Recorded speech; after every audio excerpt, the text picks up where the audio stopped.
Hi friends, in this video I'm going to show you the unboxing and setup of IKEA Linnmon Adils table. The table here I have ordered is of 120 by 60 centimeter size. This table comes in different sizes. You can go through the IKEA website. I will give the link in the description box and you can choose the size which fits your room.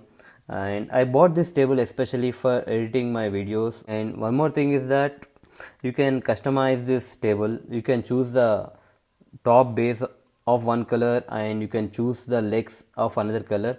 I have bought the white base and the legs are blue color. If you want the table in completely white, you can do that, and there is a manual on how to set up the table, so there is no need to worry.